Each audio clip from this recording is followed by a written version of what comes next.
Herzlich willkommen hier alle auf der Rock Antenne Stage. To my left, I welcome Matteo Mancuso. What a great guitar player. Matteo, Thank you. what can I say?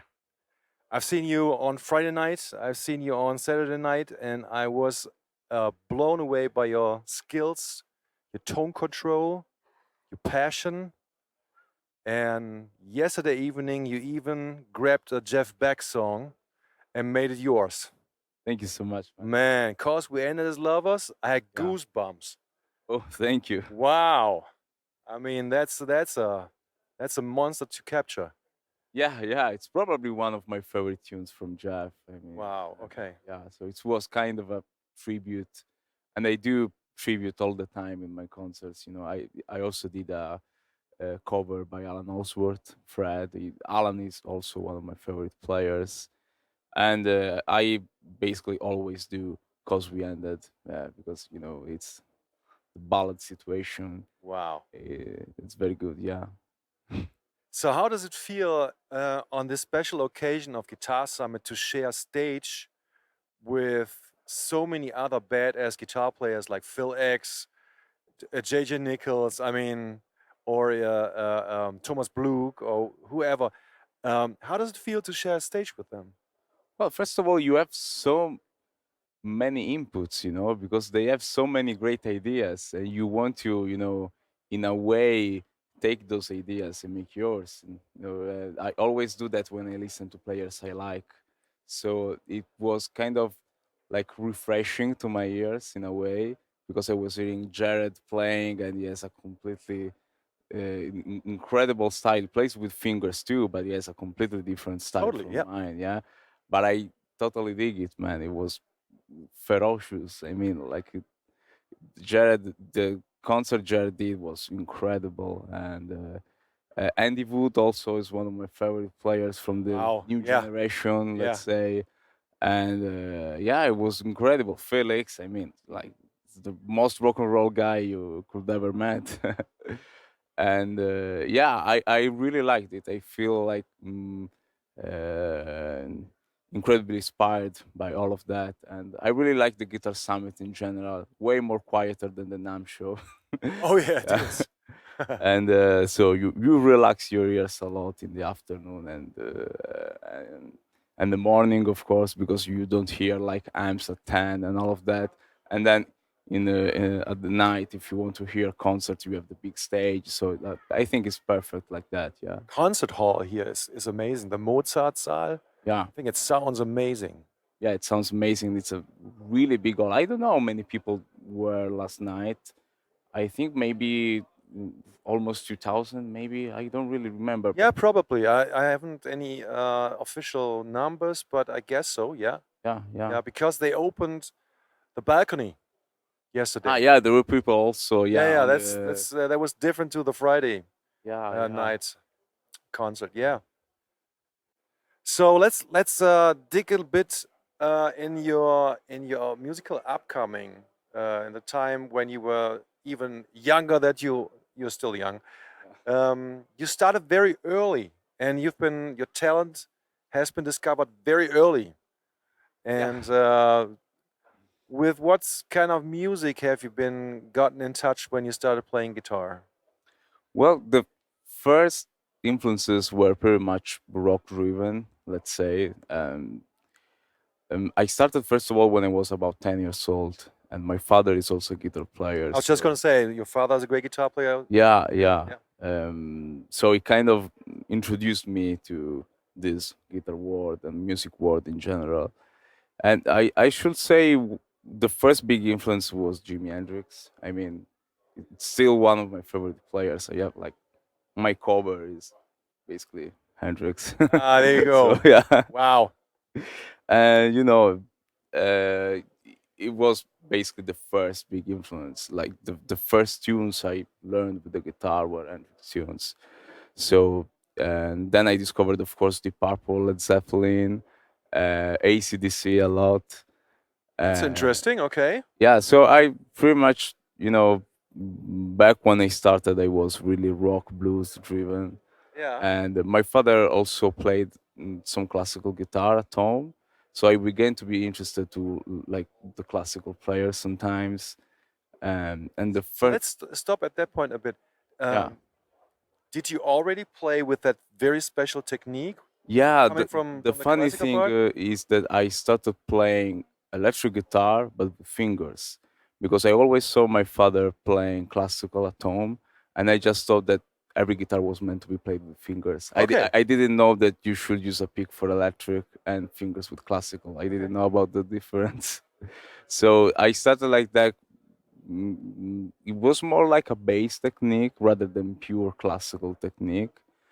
And because of that, because I always saw my father playing with fingers, that's it. And I just thought, okay, I'm comfortable with fingers. I started like with a bass technique just with these two fingers. And of course, later on, I discovered about the pick, but I was too, I was too used to this that I didn't want to restart again. It's So I kind of just similar stick to to it. JJ Nichols' upcoming when he played guitar. Ah, yeah? Yeah, Yeah? he told me yesterday he was sitting in the same place like you, and I asked him about his special finger technique, and he goes like, "Yeah, I tried the pick, but since I'm left-handed and he plays right-handed, Uh-huh. it didn't feel right Uh, to form tone and to deal with strings. So he sticked with just the fingers because he oh, had wow, better that's cool. tone control and felt it more comfortable and more controllable."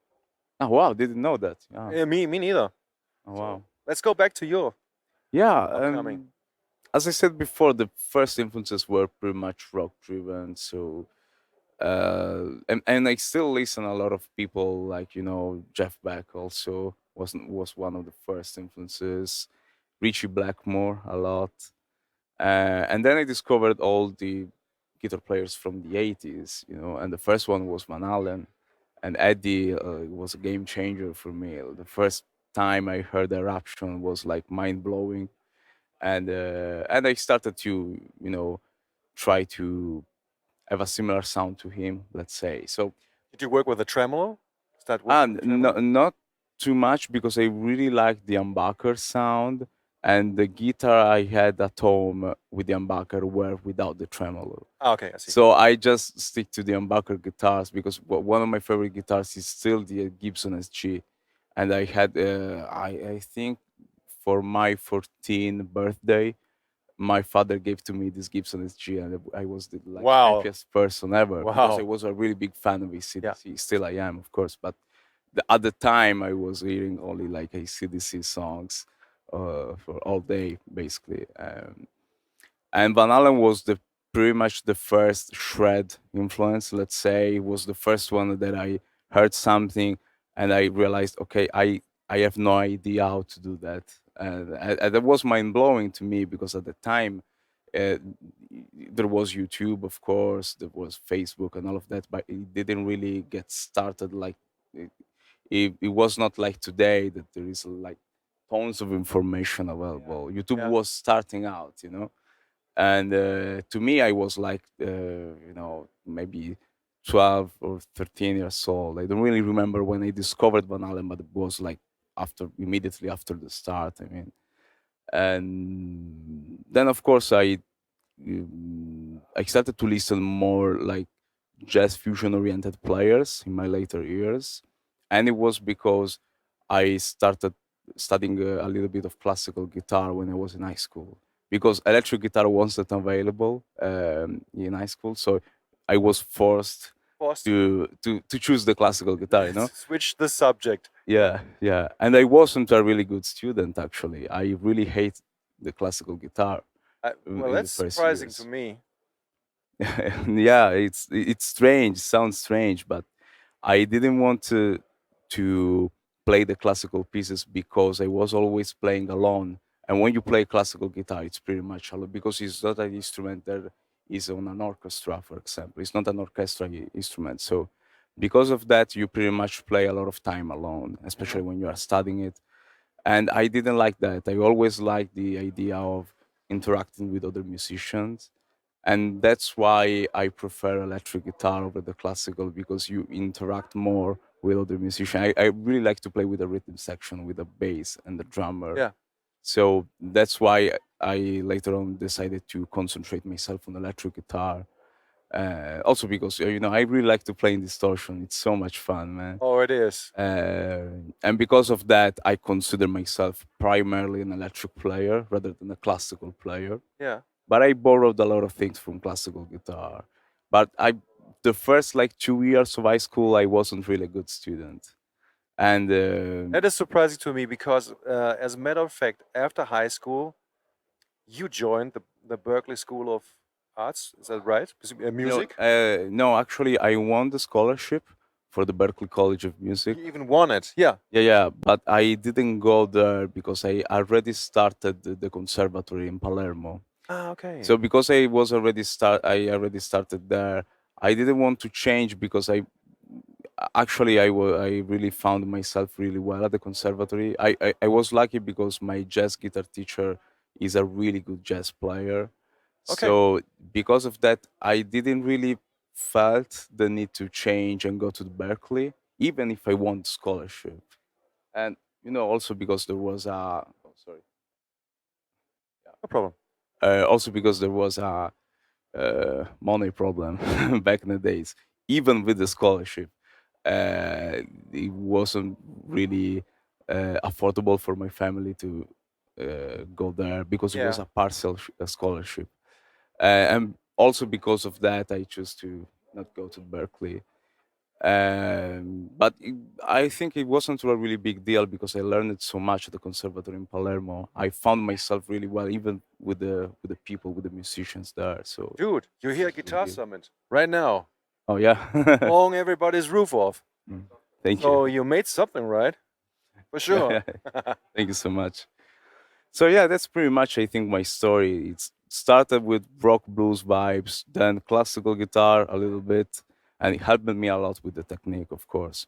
And then I started to listen to a lot of guys in the jazz fusion scene. The first jazz fusion band I listened to was Weather Report, and kind of like blew me away the first time because it was such a particular music. I didn't ever listen to something similar, so I started to dig into this jazz fusion world.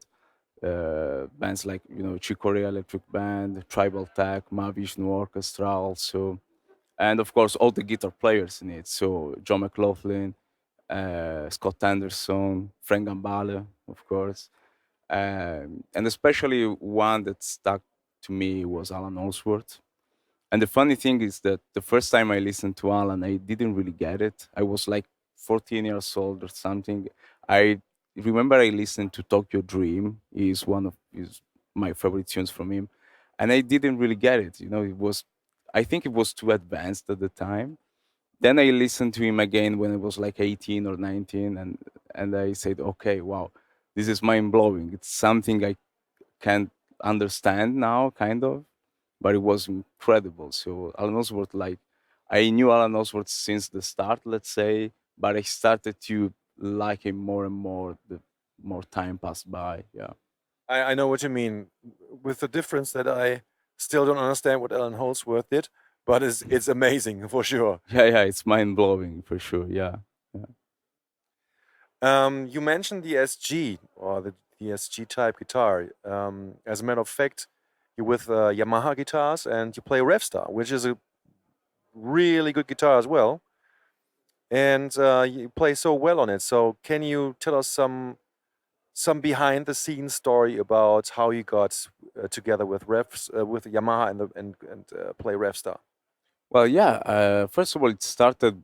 I think in 2017. They contacted me in 2017, and at that period of time, I was searching for a guitar that was similar to the SG, but it was a little bit more versatile, let's say, because I was already doing a lot of jazz stuff with a clean sound. And I don't know why the SG is a really good guitar when you play in distortion. And it's really comfortable to me also because it's really small body And like guitar. and I'm a small person, so I like small guitars. Yeah. I don't really play Les Paul so much because they are so heavy to me. So I can't really do a concert like 2 hours straight with a Les Paul. It's too heavy. That's why I choose the SG in the first period, you know.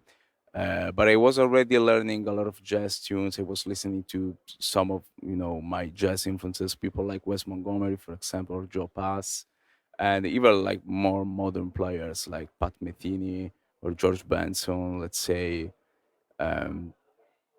Um, and the thing was, I wasn't really getting the clean tone I wanted with the DSG, but I still wanted to go with the solid body guitars because they are way more comfortable to me, And I changed so much, like distortion and the clean tone and then distortion, and you can't really do that with an all of body. Um, so Yamaha contacted me, as I said, in 2017, and I first tried the Revstar 800, if I remember correctly, and I just fell in love with it because it, back in time it was a really cheap guitar. Now they have also the professional models that are really another price tag, but back in 2017 they only had like the cheaper models. Exactly. When they were released, we were surprised. I mean, you back then got a lot of bang for the buck with this guitar. Yeah. Good pickups and good woods, and Yamaha always does a good job in the lower price Yeah, yeah. segments as well. So there's nothing to complain about quality with Yamaha. Yeah, especially I learned that the Japanese people are incredibly consistent on making like Oh yeah, always the same yeah, guitar. yeah, Like yeah. you cannot like it's not like maybe other brands you find a very good guitar and then you try another guitar that is like they look similar but only one does play good, you But know? they have like a really correct and Even in the strict yeah, quality control. yeah, is yeah, and it's sometimes with other brands it's tricky to find the the good guitar even at high price ranges. So for Yamaha, I think it's another story. They are really reliable for from this point of view, and the professional Revstar sounds amazing also. So back in 2019, I decided to modify the Revstar a little bit to make my custom, and this is the guitar I played yesterday at the gig. For example, it's basically my favorite solid body that I have. So What did you customize on that particular model? well, one thing that I customized was the chambered body, because it's both for weight relief and both for the sound because you achieve a little bit more sustain on the note, kind of similar, let's say like semi olive similar.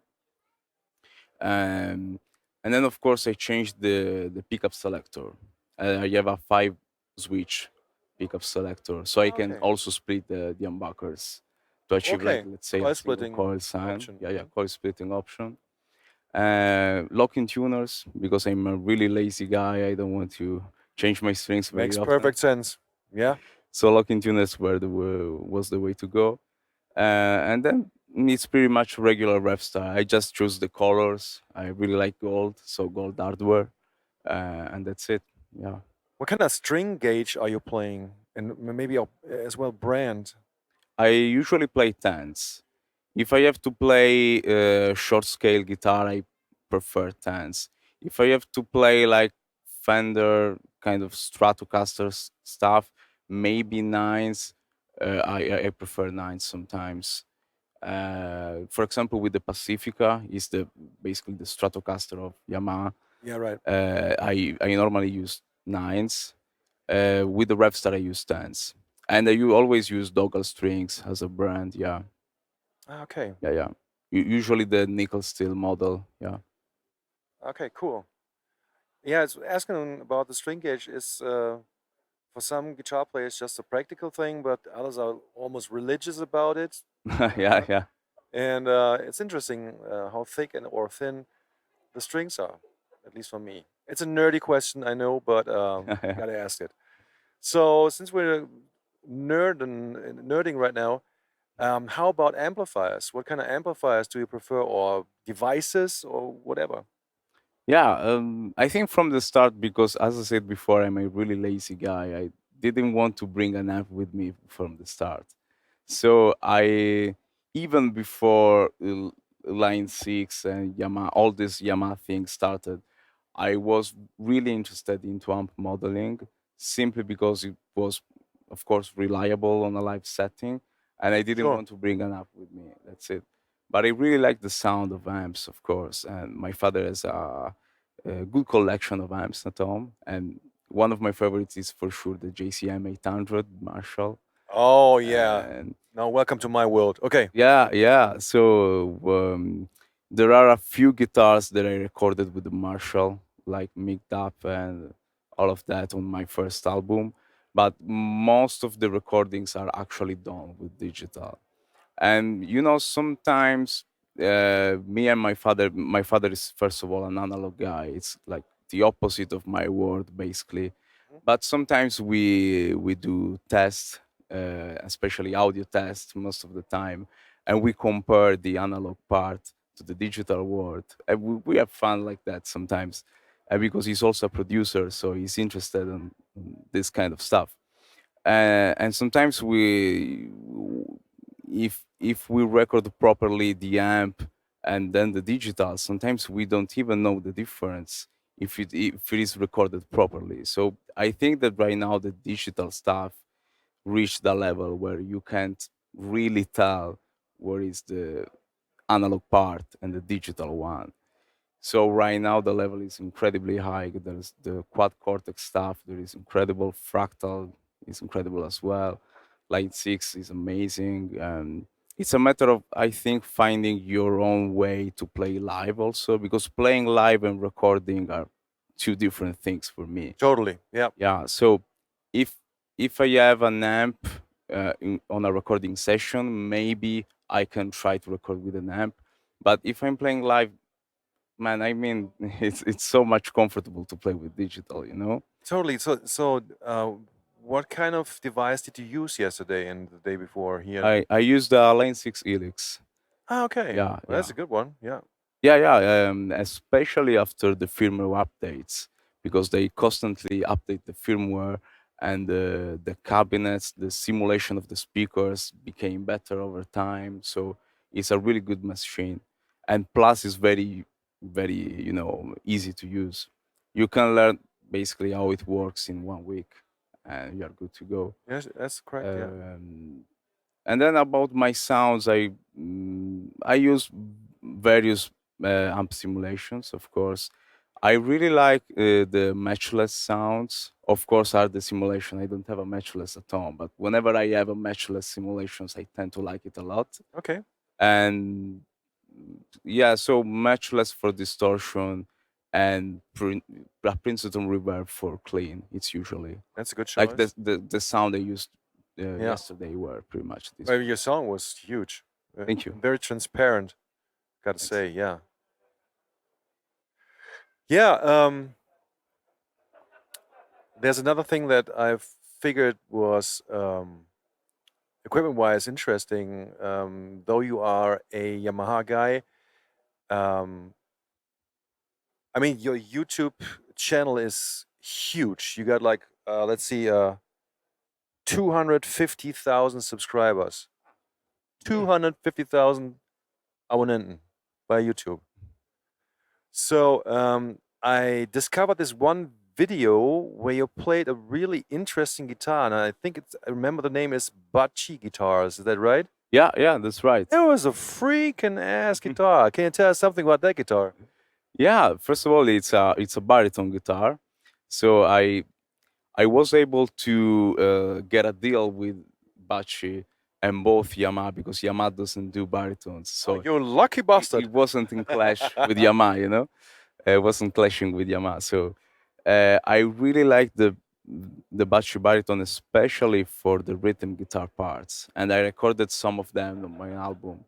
And it's really a particular guitar because I don't consider it, of course, it's not a normal guitar, so you can't really solo on it because the strings are huge. But when it comes to rhythm, you have two inputs, one for the bass and one for the guitar Ah, okay. itself, and then you can kind of fuse the two sounds, and you can achieve like a huge kind of sound. So you have like the bass pickup in the middle, and the guitar pickups in the front and on the bridge. So it was a really interesting sound to me. And I also the last tune I published was a tune entirely written with a baritone guitar. I think it's called Pole Position, but Paul is written Paul like the name because it's dedicated to Paul Gilbert, one of my Ah, favorite okay, guys. okay. Yeah, yeah. So I'm not pretty good at names, but It's a funny twist. yeah, it's a fun twist. Yeah. Uh, yeah, so yeah, I consider it like a creative instrument. It's not really for shredding or No, soloing, you but know. during this song, I forgot the name of the song, but it was impressive how good that thing sounded. Oh yeah. Yeah, and then I've Thank seen you. the pickups that you described looked so weird with like this one pickup, the bass pickup, like a little bit Yeah. too way up. It's a little higher because the bass pickup is just for the bottom strings, Yeah, for the three bottom it makes strings. perfect sense. Yeah, Yeah, yeah. Yeah, but it's a really versatile guitar, especially for rhythm playing. All the chords sounds incredibly full, very intonated, so you don't have it to tune up too much yeah. because the strings are really big and they are a little bit more stable than a normal guitar, let's say. So yeah, it was incredibly good to me, especially on recording. I did some like panning some guitars, and Yeah. it already sounded huge. You know, I sometimes pan like one rhythm guitar on the left and one on the right, and with the baritone guitar, it sounds like incredibly huge on the mix. So yeah. Okay. I've never heard of that brand before. How did you find that brand? Well, they are Italian like me, so it was rather easy actually because Ah, okay. I already knew the brand for a long time, but we didn't like know each other. And one day I was in Tuscany. I think I had a gig in Florence with my trio, and this Bacci guy showed up with his baritone guitar. I tried it during the sound check, and it felt amazing from the start. So I said, "Well, why don't you send me this guitar?" And yeah, and the And rest. they did. Yeah, it did. Yeah, cool.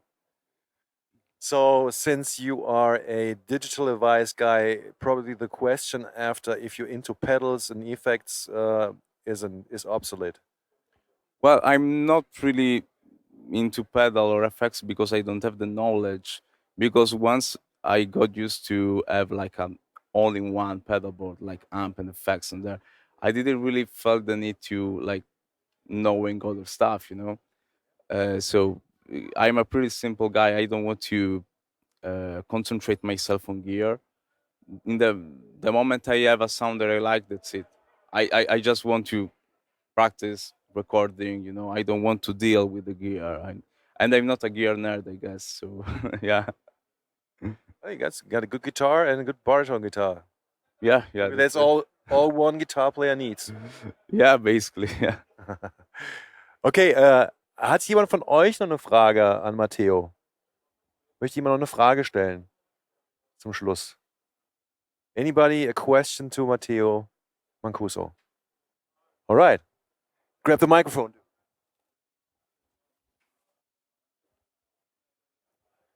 Hey, first off, that was a special experience last night. Thank you. Super Thank you so much. excited to finally see you. What amp sim were you using last night, just when you were performing? Well, I was using. I don't remember exactly for the distortion because I change preset for every song. So every song has a different amp simulation, but the one I use the most for the distortion is the Matchstick Channel 2. It's called on the Helix. It's called Matchstick Channel 2, but it's a simulation of the matchless. They can't use the real names for copyright reasons, I think. And the other one that I like to use is a Marshall JTM 45. It's a little bit more aggressive than the Matchstick. So for like the more rock tunes, like Drop D, for example, I use that one. And for the more like fusion tunes with less distortion, I use the Matchstick. And for clean, I always stick to Fender most of the time. Fender Princeton or Twin Reverb. If I have to play like some rhythm guitars, maybe it's better the Twin. For jazzy stuff, the Princeton, I like better the Princeton. Yeah.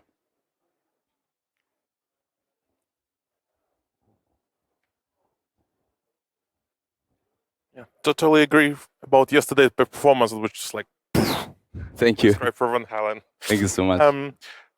Question. So you mentioned that over the years you're like discover more interesting, sophisticated music like jazz, fusion, and so on. And now when you like absorbed all of that, and let's say you get back to the rock and the things, what are the things that you like rediscover or you like notice like, oh, I didn't figure that out when I was like a teenager and playing like back to back or something like that? Or But I'm starting to like the simplicity of songs sometimes. It's something that I didn't really like when I was like a teenager, for example. I wasn't listening to bands.